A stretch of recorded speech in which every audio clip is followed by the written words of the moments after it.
수요 말씀 여행, 오늘은 미신인가 확신인가 시리즈 마지막 시간입니다. 그래서 참 아쉽기는 하지만 마지막 시간인 만큼 옆 사람에게 좀 이렇게 인사를 하고 설교를 시작했으면 좋겠습니다. 이 표현이 조금 어색하긴 한데요, 우리 옆 사람에게 이렇게 인사했으면 좋겠어요. 당신의 예배는 안녕하십니까? 우리 인사하겠습니다. 시작. 당신의 예배는 안녕하십니까? 갑자기 당신의 예배는 안녕하십니까? 무슨 인사인가 싶으시겠지만 오늘 이런 질문을 던지고 시작하고 싶습니다. 우리의 예배는 정말 안녕한가? 지난 주간은 고난주간이었습니다. 고난주간 특별 저녁 집회로 일주일 내내 저녁마다 우리가 함께 모여서 하나님을 찬양하고 예수 그리스도의 십자가의 고난을 음미하는 그런 시간을 가졌고요. 그리고 토요일은 헵시바 기도회로, 주일날은 부활주일과 새생명 축제로 이어지면서 일주일 내내 하루도 빠짐없이 하나님 앞에 예배하는 그런 시간들을 가졌습니다. 여러분, 한국 교회처럼 예배가 많은 교회가 없어요. 우리 옆에 있는 중국 교회를 좀 비교해 봐도 인지가 되는 부분이죠. 우리가 참 예배를 많이 드리는데, 그래서 이런 질문을 던져보게 되는 것입니다. 우리의 예배는 안녕한가? 즉, 우리의 예배는 바르게 잘 드려지고 있느냐 하는 질문입니다. 우리의 예배가 안녕한가에 대해서 꼬집는 하나의 에피소드 이야기가 하나 있습니다. 어느 주일날 아침 한 가정이 부랴부랴 교회에 도착을 했습니다. 젠걸음으로 교회에 도착해 보니 예배가 이미 시작이 되었습니다. 방해가 되면 안 되니까 조용히 고개를 숙이고 거북이 등을 하고는 조심스럽게 빈자리를 찾아 들어갔습니다. 주보에 적힌 대로 별 표시를 따라 앉았다 일어섰다 하면서 신앙 고백을 하고 또 찬송을 불렀습니다. 드디어 목사님이 올라오셔서 설교 말씀을 전하시는데, 설교가 시작되고 한 15분쯤 지났을 때 졸음이 몰려오기 시작을 했습니다. 졸음에 못 이겨서 몸이 좌우로 흔들리고 또 정신을 차리지 못하고 주체할 수가 없었던 것입니다. 허벅지도 꼬집어보고 헛기침도 해보고 몸도 뒤척여 봤지만 이놈의 졸음마귀는 떠나질 않는 것입니다. 한참을 졸고 있는데 옆에서 가만히 지켜보고 있던 어린 딸이 한마디 하더랍니다. 엄마, 아빠, 졸지 말고 빨리 요금 내고 집에 갑시다. 오늘날 교회에서 종종 일어날 법한 그런 모습이죠. 우리는 예배 홍수 속에서 지금 살고 있습니다. 하나님 앞에 경배하고 예배하는 자리가 많지만 우리의 예배는 안녕한가? 오늘은 예배 안에 일어나고 있는 미신, 즉 하나님께서 우리에게 허락하신 바 없는 예배 안에 본래 없어야 할 요소들에 대해서 한번 생각해 보려고 합니다. 오늘 본문은 바른 예배에 대해서 교훈을 주시는 그런 내용입니다. 오늘 본문 요한복음 4장은 예수님께서 사마리아 수가성 여인을 우물가에서 만나서 함께 대화하시는 그런 장면을 기록하고 있습니다. 예수님은 우물가에서 물이라는 주제로 여인과 대화를 하시면서 이 물을 먹는 자마다 다시 목마를 테지만 내가 주는 물은 영원히 목마르지 아니할 것이다 라고 말씀하심과 동시에 예배에 대해서 말씀을 하셨습니다. 우물가의 여인이 예수님께 예배에 대해서 물었습니다. 20절에 이렇게 질문을 하고 있어요. 한번 같이 읽어보도록 하겠습니다. 20절입니다. 시작. 우리 조상들은 이 산에서 예배하였는데 당신들의 말은 예배할 곳이 예루살렘에 있다 하더이다. 아멘.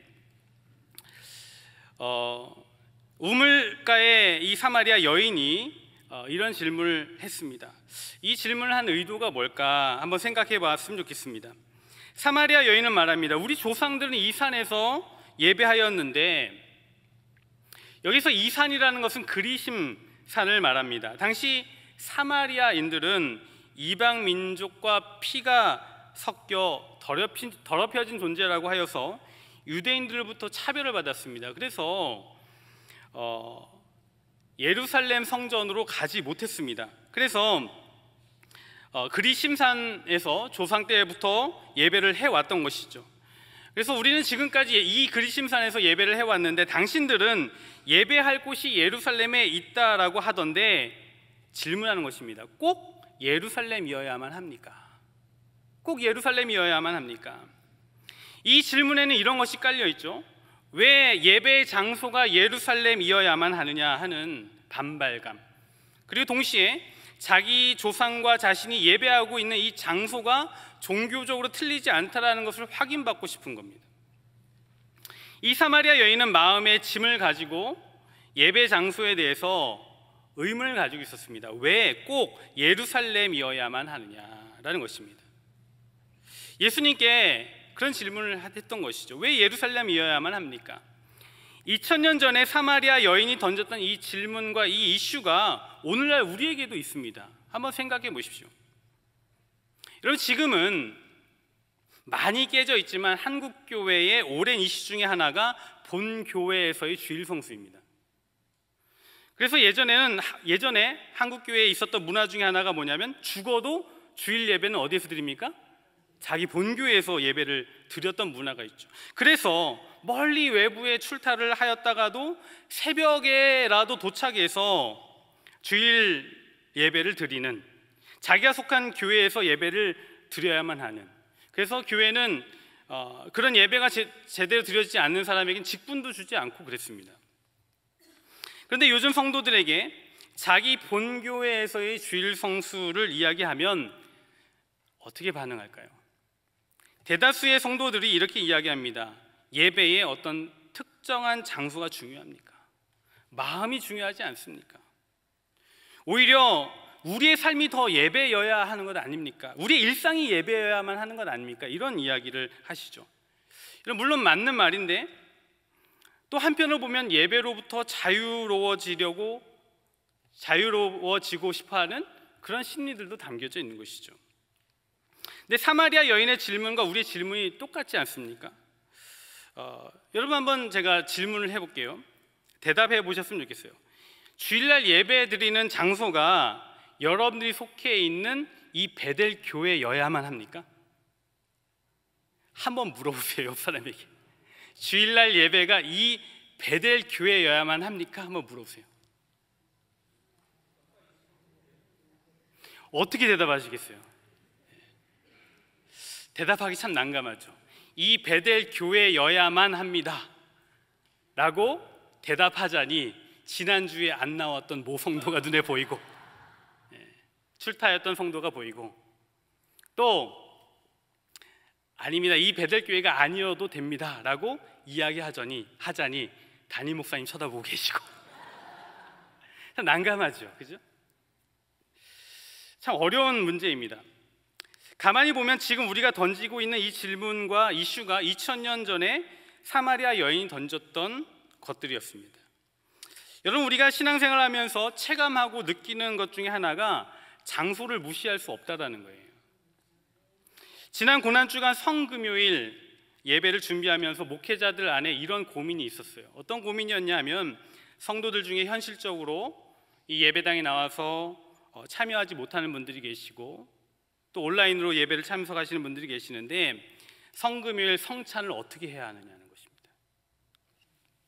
성찬은 온 교회 성도들이 함께 한 자리에 앉아서 떡과 잔을 나누어 마시며 그리스도의 십자가 고난을 묵상하고 생각하는 데 큰 의미가 있는데 한 공간에 있지 않는 상황에서 어떻게 해야 하느냐는 것이죠. 그래서 지난 성금요일은 좀 특별하게 광고를 담임 목사님께서 하셨죠. 성금요일은 어떻게 해서든 좀 오셔서 성찬에 함께 참여하셨으면 좋겠다.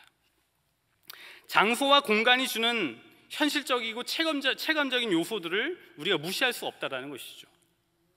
그래, 한국의 어떤 교회에 특별 새벽기도 기간에 일어나는 현상 중에 하나는 뭐냐면 본당에 들어가기 위해서 새벽부터 줄을 서는 거예요. 본당을 차지하려는 경쟁이 엄청나게 치열합니다. 심지어는 본당을 차지하기 위해서 그 전날 교회에서 아예 본당에서 철야를 해버리는 거예요. 그리고 새벽 예배를 참석하려고 하는 거예요. 이유는 딱 하나입니다. 본당에 들어가 은혜 받겠다라는 것이죠. 그런데 우리는 의문을 가져요. 왜 꼭 꼭 본당에서 예배를 드려야 하느냐? 왜 그런 현상이 일어납니까? 온라인에서 여러 가지 방법을 동원하여 예배를 참여할 수 있지만 예배당에서 함께 찬양하고 예배하고 함께 하나님 앞에 감격하고 기쁨을 나누는 그 은혜가 분명하게 다르기 때문인 것입니다. 여러분, 이런 원리는 예배만의 문제는 아닙니다. 일반 가수들의 콘서트도 마찬가지예요. 여러분, 그 가수들의 콘서트를 TV에서 보는 것과 현장에서 보는 것 다릅니다. 여러분, 야구장에 왜 가십니까? 영화관에 왜 가시죠? 현장이 가지고 있는 특수한 이유가 있기 때문에 그런 것입니다.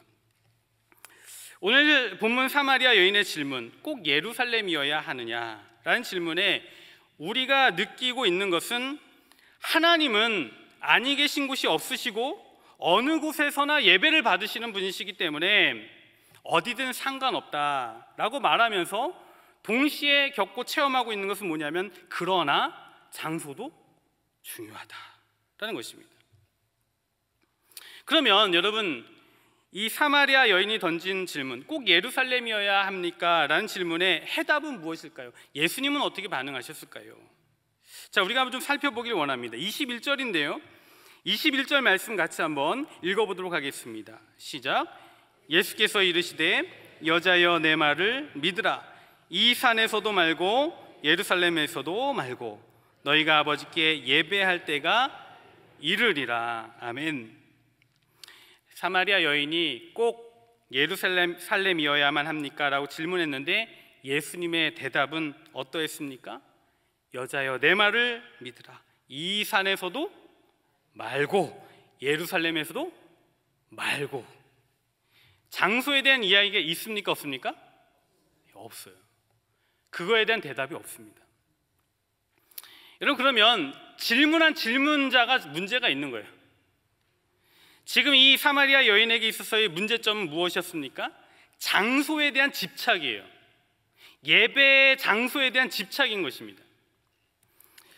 여러분, 예배의 장소에 대한 집착, 이것이 하나님께서 허락하지 않으신, 그리고 본래 예배에 없어야만 했던 미신적 요소인 것입니다. 지금 장소가 중요하지 않다라는 것을 말씀하려는 것이 아닙니다. 예수님도 예루살렘 성전에 수도 없이 올라가셨습니다. 장소 때문에 집착한 나머지 중요한 예배의 본질들을 잃어버리는 것, 이것에 대해서 이야기해야 한다는 것이죠. 그래서 예배의 중요한 본질이 무엇인가라는 것을 우리가 오늘은 좀 짚어보려고 합니다. 여러분, 예배의 중요한 본질 중에 하나는 뭐냐면 첫 번째는 예배의 대상이에요. 뭐라고요? 예배의 대상입니다. 자, 22절에서 23절 보겠습니다. 한번 같이 읽어볼까요? 22절 23절 시작. 너희는 알지 못하는 것을 예배하고 우리는 아는 것을 예배하노니 이는 구원이 유대인에게서 남이라. 아버지께 참되게 예배하는 자들은 영과 진리로 예배할 때가 오나니 곧 이때라. 아버지께서는 자기에게 이렇게 예배하는 자들을 찾으시느니라. 아멘.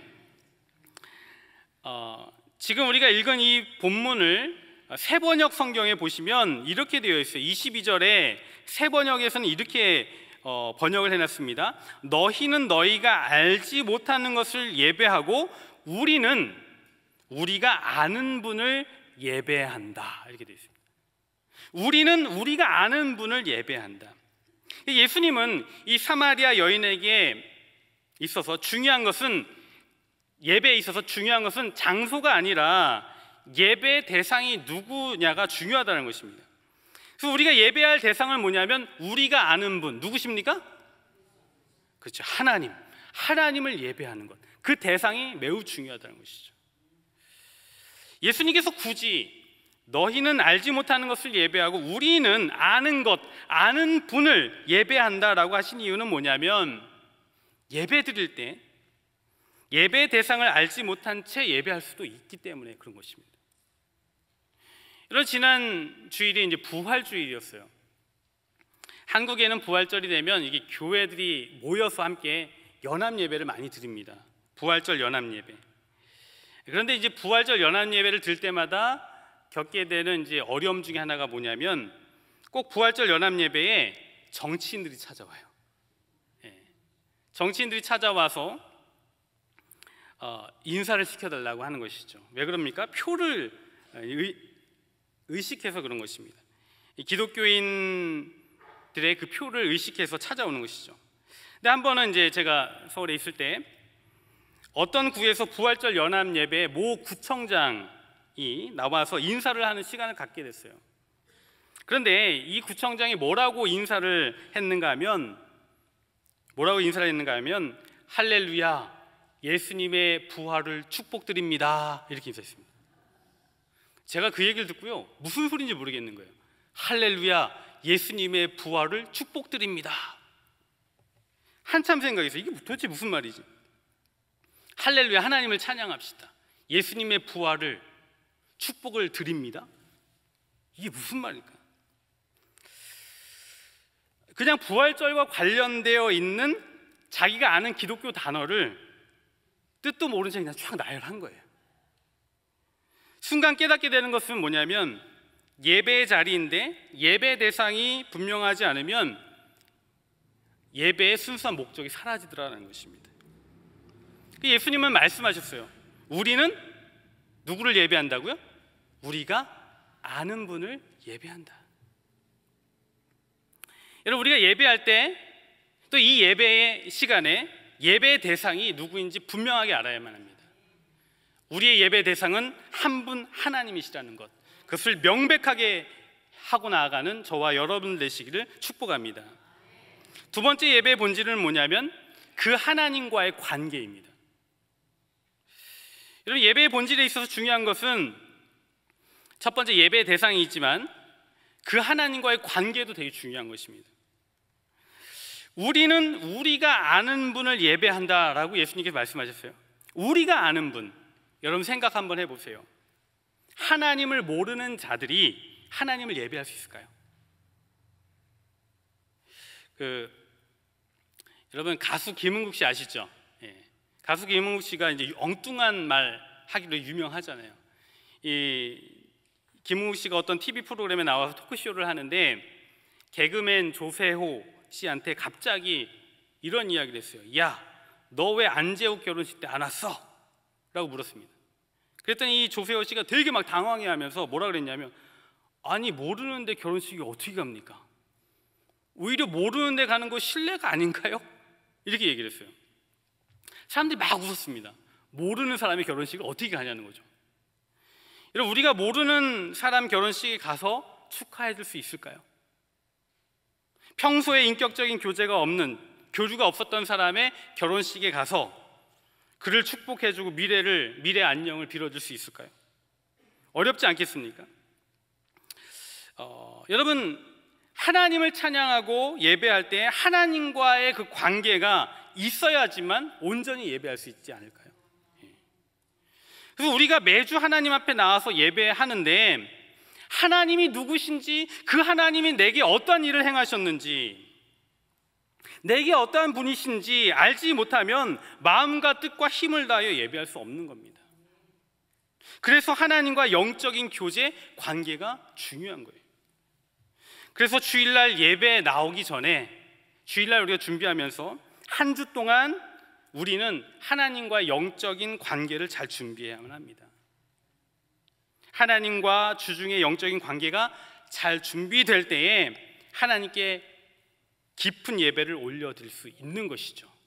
그 예배의 본질은 뭐냐면 그 하나님과의 관계입니다. 세 번째 본질은 뭐냐면 영과 진리로 드리는 예배.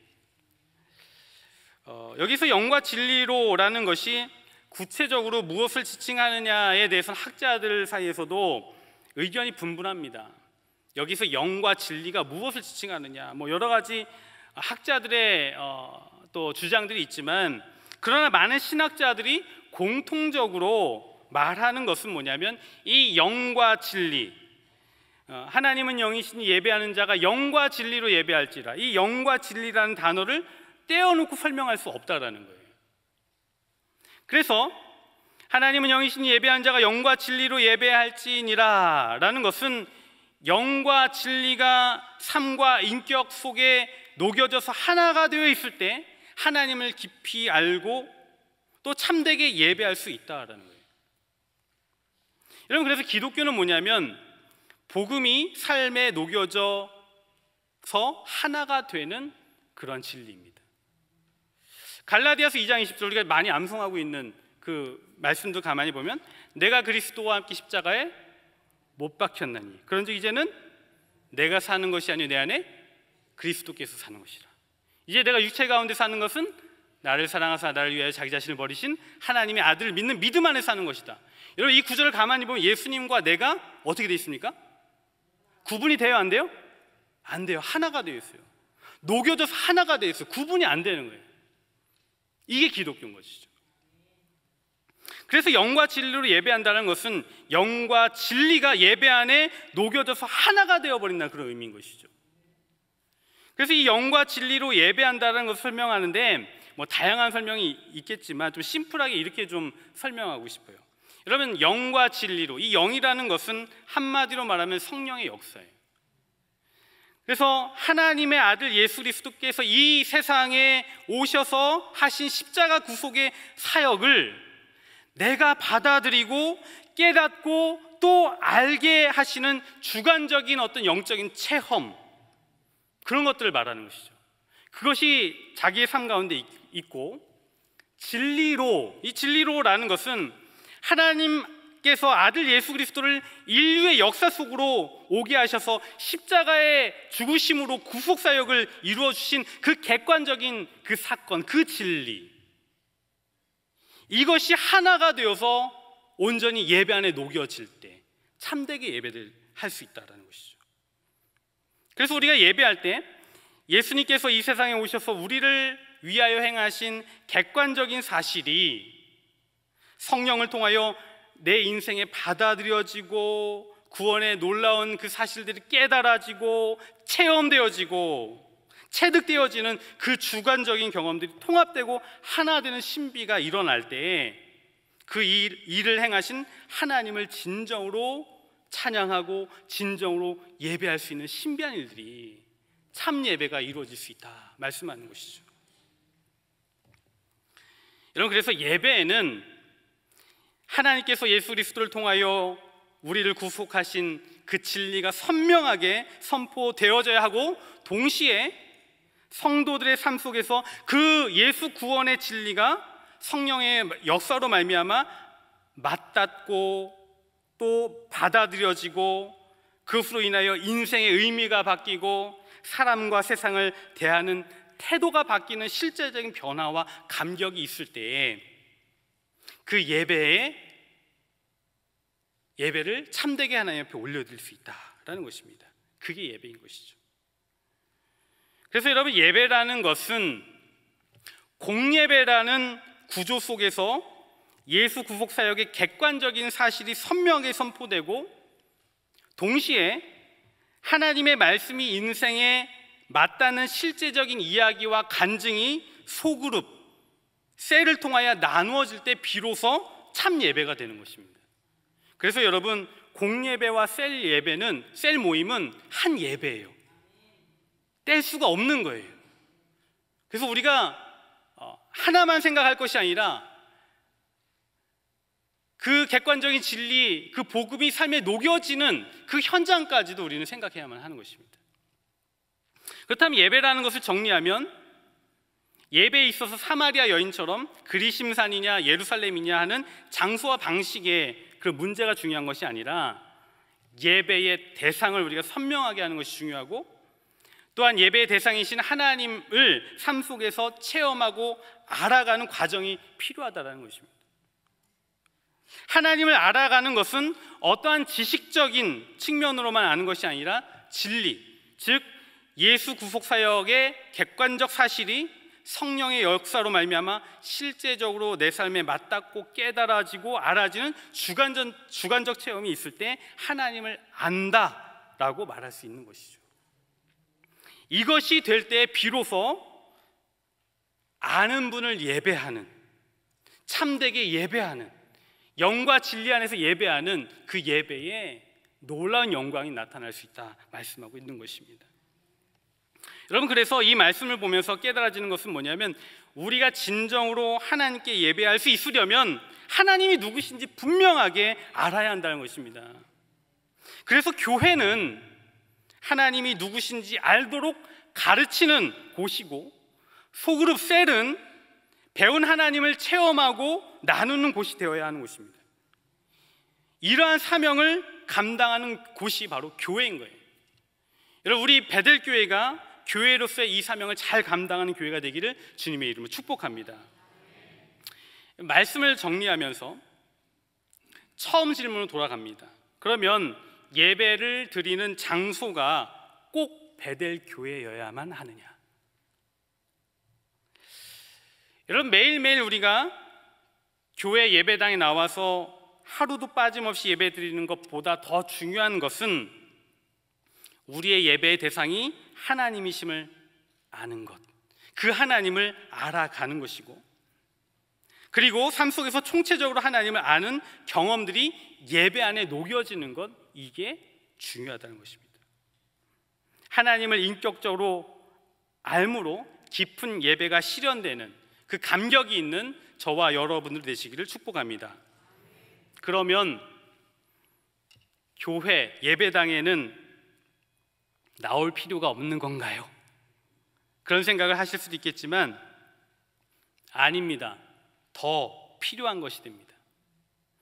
우리는 모이기를 힘써야 하고 진리를 더 배우기 위해서 힘써야만 합니다.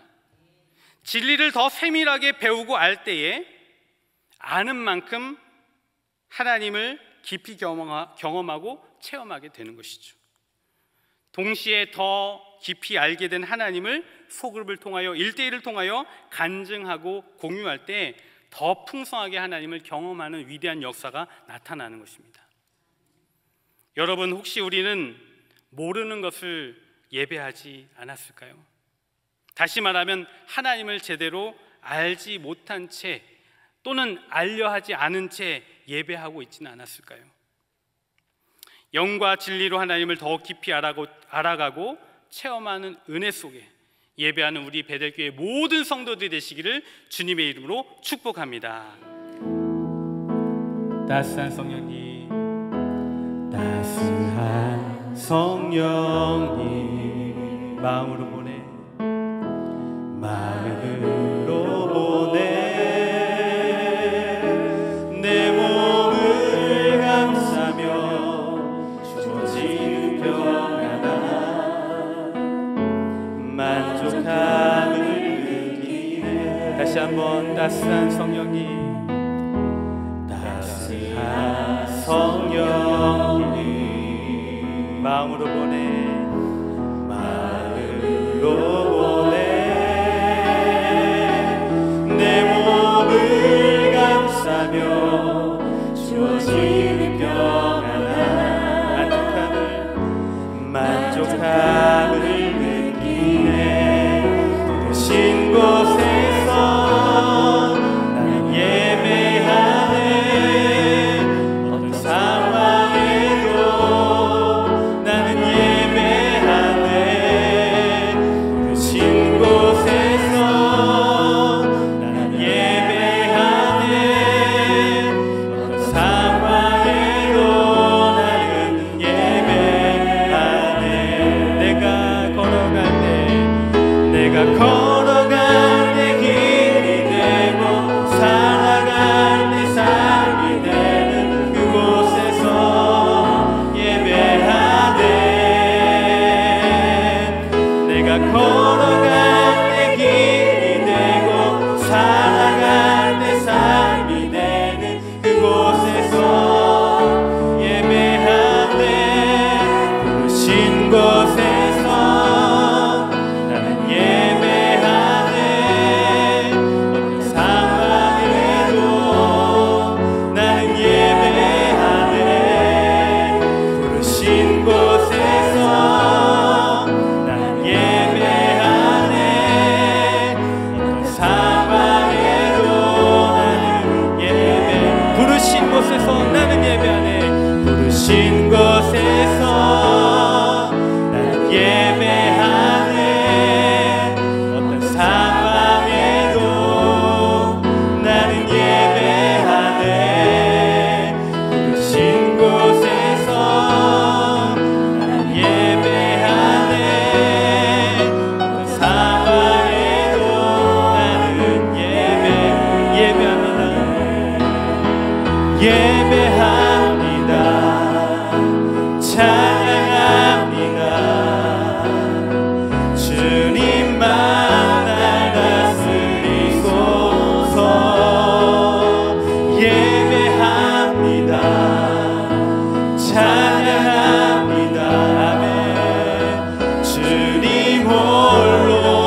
예배합니다. 찬양합니다. 예배합니다. 찬양합니다. 주님만 나가 승리소서. 예배합니다. 찬양합니다. 네. 주님 홀로 높임 받으소서. 아멘. 이 시간 함께 기도하기 원합니다. 말씀을 붙잡고 하나님, 이 시간 우리가 하나님을 온전히 알고 예배하는 거룩한 자가 되기를 원하오니 하나님의 그 말씀, 그 진리가 우리의 삶에 온전히 녹여짐으로 말미암아 온전히 예배와 하나 되는 놀라운 역사가 있기를 소망합니다. 이 시간 온전한 예배자가 될 수 있도록 인도하여 주옵소서. 이 시간 우리 주님의 이름 한번 부르짖고 간절한 마음으로 기도하시겠습니다. 주여, 하나님 아버지, 이 시간 우리가 예배를 통하여 다시 한번 깨닫게 됩니다.